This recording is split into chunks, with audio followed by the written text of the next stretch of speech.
Hello everyone. इस video में हम देखने वाले हैं कि चरक संहिता को हम कैसे स्टडी करें। देखो, इस वीडियो में हम दो पार्ट में डिवाइड करेंगे। मतलब ये कि पहले वो बच्चे जिन्होंने पूरी चरक संहिता बुक से पढ़ी है, ठीक है, और दूसरे वो बच्चे जिन्होंने अभी तक चरक संहिता को छुआ भी नहीं है, ठीक है। पहले उन बच्चों की बात कर रहे हैं जिन्होंने चरक संहिता को अच्छे से पढ़ लिया गया है, ठीक, मतलब हर एक चैप्टर को, इसके विमर्श को और अच्छे से बुक से पढ़ा है। अब जैसे मान लो पहला जो चैप्टर है हमारे चरक संहिता का, वो है हमारे पास दीर्घ जीवितम अध्यायम, ठीक। पहले क्या करते हैं बच्चे, पहले हम पढ़ेंगे इसके बारे में कि विषय प्रवेश के बारे में क्या है, फिर विमर्श के बारे में। अब विमर्श में मान लो ये चीज़ मुझे इंपॉर्टेंट लगी, जैसे ये इंपॉर्टेंट लगी कि अग्निवेश आदि शिष्यों के पूछने पर ही भगवान आत्मा ने आयुर्वेद को उपदेश दिया, इतने में ये इंपॉर्टेंट लगी। इस पूरे चैप्टर में जो जो मुझे इंपॉर्टेंट लगा मैंने वो हाईलाइट कर दिया है। वे वो वाले बच्चे होते हैं जिन्होंने पूरी साल पढ़ाई की है और हर एक विमर्श को पूरी मतलब चरक संहिता को पढ़ा है और जो जो इंपॉर्टेंट है उनको अंडरलाइन कर दिया है। अब होगा क्या इससे कि जब वो फिर से इसको रिवाइज करेंगे केवल इन पॉइंटों को देखेंगे और इनसे क्या होगी, इनकी short time memory long time memory में कन्वर्ट हो जाएगी और वो क्या करेंगे, हमारी जो चरक संहिता है इसको अच्छे से उस पर कमांड रख पाएंगे। क्योंकि चरक संहिता ही यार हमारे आयुर्वेद को समझने के लिए बहुत इंपॉर्टेंट है। क्योंकि चरक संहिता क्या हमारी मेडिसिन से डील करती है। क्योंकि जब तक आपको चरक संहिता का अच्छे से ज्ञान नहीं होगा तब तक आपको कह रहा है कि आयुर्वेद की जो औषधियाँ उनका ज्ञान अच्छे से नहीं होगा, ठीक है। तो पहला तो रूल यही है कि आपको बुक से पढ़नी है, क्योंकि बहुत बड़ा ग्रंथ है और उसको समझने के लिए आपको बुक की ज़रूरत पड़ेगी, ठीक। जैसे ये कर रखा है और इस चैप्टर में क्या पढ़ना है, जैसे मानो इस चैप्टर में क्या पढ़ना है, ये पूरा हाईलाइट है। तो ये तो वो वाले बच्चे जो पूरी साल मेहनत करते हैं और अच्छे से हाईलाइट करते हैं, तो इनका एक तो ये काम हो जाता है। और इनका दूसरा काम क्या होता है, दूसरा कि इनको और क्या काम करना है, उनको और क्या काम करना है, उनको ये सब अंडरलाइन कर ली। तीसरा, फिर जब वो पूरा चैप्टर कंप्लीट कर लिया, जैसे दीर्घ जीवितम अध्याय में वो पूरा चैप्टर कंप्लीट करने के बाद उसको किसी भी तरह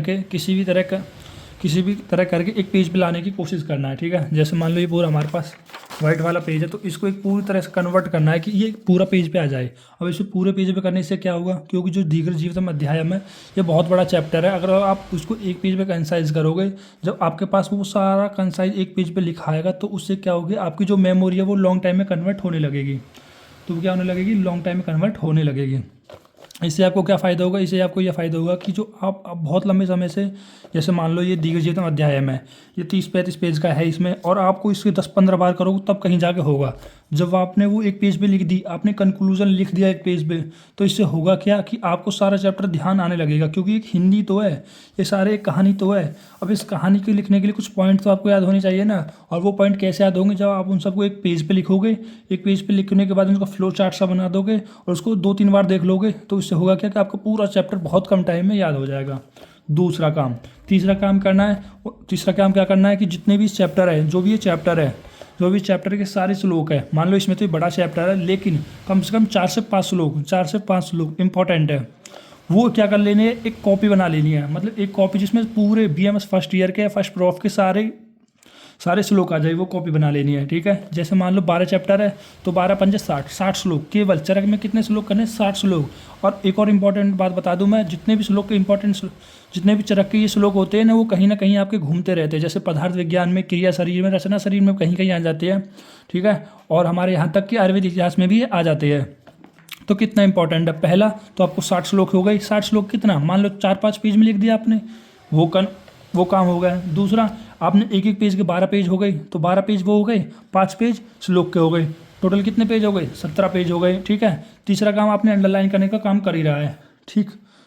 ये 4 काम कर लिए। फिर एक और काम है इंपॉर्टेंट, ट्रिक। कैसे कि जब आप दूसरा तीसरा अपामार्ग तंडुल्य अध्याय में पढ़ोगे या मात्रा आश्रितम सौते अध्याय में पढ़ोगे, तो इसमें क्या बहुत सारी औषधि है, बहुत सारी यवागु है, चूर्ण है, तो ये सब चीज़ याद नहीं होती। तो उनके लिए बनाओ आप ट्रिक, या तो आप देखो यूट्यूब से, या बनाओ आप अपनी ट्रिक, ठीक है। तो इनसे हुआ कि जब आप ट्रिक बनाओगे तो आप उनको बार बार याद करना नहीं पड़ेगा और वो ट्रिक से ही क्या होगा, याद आ जाएगा। 2-4 बार लिखोगे ट्रिक से सब कुछ आपको याद आ जाएगा। और एक और इम्पॉर्टेंट बात, कभी भी चरक संहिता में सब कुछ याद करने के पीछे नहीं भागना है। सब कुछ याद करने के पीछे नहीं भागना है। ऐसा नहीं है कि भाई मैं इसको भी कर लूँ, ये सर जैसे मान लो एक चैप्टर है हमारा, जो चैप्टर नंबर 4 जो मात्रा सत्यम अध्याय में, उसमें हमारी कितनी दी गई है, 50 हमारे पास महाकषाय दिए गए हैं, ठीक है। 50 महाकसाई दी गई है और उनमें हर एक में कह रहा है 10-10 कसाई दिए गए हैं। तो ऐसा नहीं करना 50 महाकसाई को 50 महाकसाई याद कर लेना। आपको प्रीवियस ईयर क्वेश्चन देखना है, आपको देखना है कि कौन कौन बार बार रिपीट हो रहा है, कौन कौन इंपॉर्टेंट है, इनका किस तरह से क्लासिफिकेशन है, और एक यानी 50 की जगह मैं 10-15 कर लूँ और मेरा काम बन जाएगा। अगर आप 50 के पीछे भागोगे तो पक्का लिख लीजिए आपको याद नहीं होगा। आपको बस 50 पढ़ने हैं, उन औषधों के बारे में बस केवल पढ़ना है, ताकि वो जब नेक्स्ट ईयर में आगे आए तो आपको पता लग जाए हाँ ये औषध हमारे फर्स्ट ईयर में है, ठीक है। तो बस वो पढ़नी है। तो समझ रहे मेरी बात को। कभी भी सब कुछ याद करने के पीछे ना भागे, स्पेशली इन चरक संहिता, क्योंकि चरक संहिता इतनी बड़ी आप पूरा याद कर ही नहीं सकते। अगर आप ये कहते हो ना कि मुझे पूरी चरक संहिता आती है तो आप गलत कह रहे हो। चरक संहिता किसी को भी पूरी नहीं आती है, ठीक है। फिर ये तो सब बच्चों को जानता है कि प्रीवियस ईयर क्वेश्चन तो सबको ही सॉल्व करने होते हैं। ये चीज़ आपके लिए बहुत इंपॉर्टेंट है। अब मैं उन बच्चों के लिए बताने जा रहा हूँ जो बच्चे क्या कर रहे हैं, जिन बच्चों ने अभी तक चरक संहिता को छुआ ही नहीं है। वो सोचते क्या है कि अब 2 महीने बचेंगे, अब चरक संहिता को पढ़ लेंगे और ऐसे घोल पी लेंगे जो चरक संहिता पूरी आपको याद हो जाएगी। मैं बिल्कुल लिख के दे रहा हूँ, बिल्कुल नहीं होगी। देखो, वो बच्चे जिन्होंने अभी तक नहीं पढ़ी वो नोट्स बिल्कुल ना बनाए, क्योंकि नोट्स में लगता है टाइम। देखो, नोट्स बनाने की कोई गलत बात नहीं है, नोट्स बना सकते हो, लेकिन अगर आपने चरक संहिता नोट से पढ़ी तो होगा क्या, जो भी आप अगर आप चयनित शिक्षक बुक से नहीं पढ़ोगे ना तो आपको एक आयुर्वेद में अच्छे डॉक्टर नहीं बन सकते, क्योंकि आयुर्वेद में अच्छा डॉक्टर बनने के लिए चरक संहिता तो पढ़ना जरूरी है। अगर आप नोट्स किस तरह से बना सकते हो, जैसे मान लो आपने वही चैप्टर है दीर्घ जीवित में अध्याय पढ़ा, अब जो जो हाईलाइट कर रहे हो वही केवल नोट्स में लिख लो, कितनी अच्छी बात है।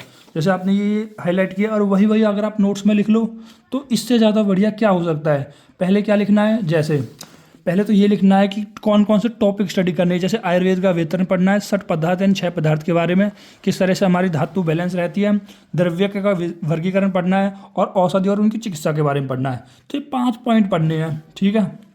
उस 5 पॉइंट को लिखो और फिर उनके साथ हर एक पेज के अनुसार से नोट्स बनाते चलो। अगर आपने ये काम कर लिया तो आप बेस्ट हो, मतलब आपसे बेस्ट नहीं है फिर कोई भी। फिर होगा क्या कि आप जो अपने हाथों से लिखोगे, जब नेक्स्ट टाइम उसे देखोगे तो आपको तो लगेगा ही सब कुछ मुझे आता है, आप भूलोगे ही नहीं। तो याद रख लेना, ऐसे बच्चे जिन्होंने अभी तक चरक संहिता नहीं पढ़ी है वो पूरे चैप्टर को पढ़ने की गलती बिल्कुल ना करें, बिल्कुल ना करें। वो ये ना सोचे कि मैं सारे वीमार्स हर एक चैप्टर, आप देखना चाहोगे कितना बड़ा चैप्टर है। अगर आपने अभी तक नहीं देखा तो मैं आपको एक बार आके खोल देता हूँ। देखो, करीब 50 पेज का, करीब 50 पेज का पहला चैप्टर है। आप 50 पेज सोचो, यहाँ से बैठने लगोगे, दिन में तुम 4-5 पेज पढ़ पा रहे हो, और तुम्हें कुछ क्या है, एक 40-50 मिनट के बाद जो हमारा जो ब्रेन है वो काम करना बंद कर देता है अच्छे से, फिर वो इतना फोकस से काम नहीं करेगा अच्छे से, ठीक है। तो करना क्या है आपको, या तो आप ऐसी यूट्यूब पे वीडियो देखो जिन्होंने क्या हाईलाइट को ही पढ़ा रखा है, केवल हाईलाइट को ही पढ़ा है, क्या क्या इंपॉर्टेंट है, या जिन्होंने नोट से पढ़ाया है उनके नोट से पढ़ो। याद रखना, जो भी जिसके भी नोट्स है उनको पढ़ना जरूरी है, जो भी पढ़ा रहा है। तो इससे हुआ कि आप बहुत कम टाइम में चरक संहिता को कवर कर सकते हो। अगर आपने अभी तक नहीं किया तो कर लो, आप बिल्कुल भी पूरी चरक संहिता को कंप्लीट पूरी पढ़ने की कोशिश मत करो कि आप ये भी पढ़ लो और ये भी पढ़ लो, ये भी पढ़ लो, बिल्कुल लाइन से बिल्कुल मत पढ़ना। तो याद रखना, और सारे जो पॉइंट्स से पहले वाले थे कि अंडरलाइन करना है, फिर उनके नोट्स बना लेना है, फिर उनको कोशिश करना है कि एक पेज पे आ जाए, और श्लोक बनाना है, ठीक है।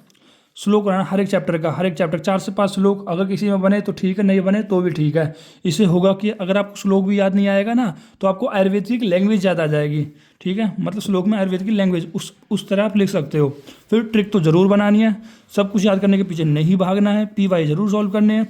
और फिर ये भी सोचना है कि सोचो कि क्वेश्चन किस तरह से आ रहा है, कि उस तरह से ही हमें उस चैप्टर को डील करना है। तो ये है आज का मेरी वीडियो, और ऑल द बेस्ट। अगर आपको थोड़ी बहुत इससे हेल्प मिली हो किस तरह से पढ़ना है तो इस चैनल को लाइक करें और अपने दोस्तों पर भी शेयर कर दें ताकि उनको भी हेल्प मिल सके। Thank you guys.